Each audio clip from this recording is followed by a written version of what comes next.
Hello and welcome back to my channel. Now before we get into anything, make sure you hit that subscribe button below, and I will leave my Instagram handle up here, so please do give me a follow over there as well because I post a lot more frequently.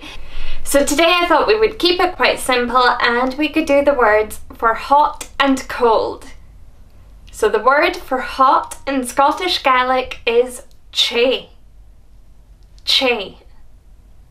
Che.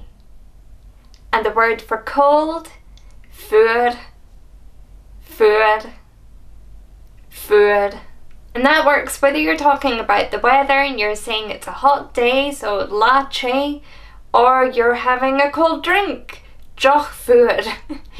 Thanks for watching, and if you have any suggestions for videos, please do leave them in the comments below and I will try and do my best to get those made for you. Thank you.